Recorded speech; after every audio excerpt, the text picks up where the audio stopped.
Nha,ဒီနေ့ဒါကကျွန်တော်ဒီနေ့ပဲရောက်အခုလေးတွေပဲပေါ့နော် Flying Sky ICS Control တလုံးရောက်ဒါလေးကျွန်တော်ဖွင့်တော့ control တီးတတ်မယ်ကျွန်တော်မှာထားတာဗျ receiver မပါဘူး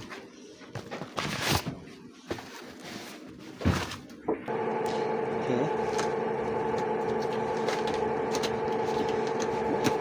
ကျွန်တော်မဲယူမယ်လို့ပြောတာလို့ဖြူဝဲပို့ပေးရချင်တယ်ICS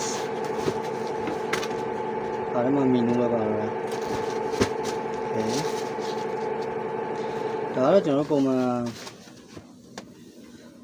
control ဝယ်နေဒီကောင်ကကျတော့ တက်ခဲလေးလုံးတောင်းရတယ်ဒါပေမဲ့ကျွန်တော်ပုံမှန်အဖြစ်တော့ဒီတက်ခဲလေးလုံးနေရာမှာ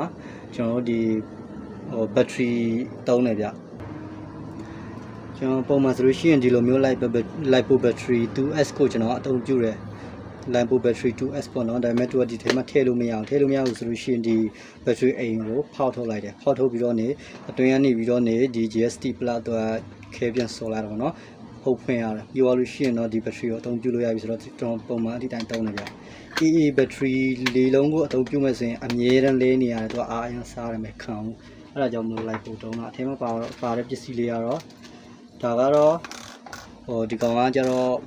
မောင်းတန်းအော်တိုတက်တယ်ဗျတကယ်လို့ကျွန်တော်လင်းမောင်းတမားတွေဆိုလို့ရှိရင်ဗျဒီမောင်းတန်းကအရှိဆုံးရှိနောက်ဆုံးနောက်ထိုင်းထားတဲ့အတိုင်းနေတယ်ပေါ့နော် spray မပါဘူးအဲ့လိုမျိုးဆိုလို့ရှိရင်အတွင်းက spray မောင်းဖြုတ်ပြီးတော့နေဒီတန်လေးကိုထည့်လိုက်ရမယ်ဒါဆိုလို့ရှိရင်တော့သူကညင်သွားတော့ဗောနော် spray နဲ့အလုံးမလို့တော့ထားတဲ့နေရာမှာနေရဒီမှာဒါကျိုးပါသေးတယ်ဒီကျိုးဆမ်လို့ကျိုးဒါပဲဗောဘာလို့ဆိုတော့ကျွန်တော်ဒီကောင် receiver မပါတော့ receiver မယူထားလို့ဒါကြောင့်မို့လို့ကျွန်တော် receiver မပါလာတာဗောနော် okay bye bye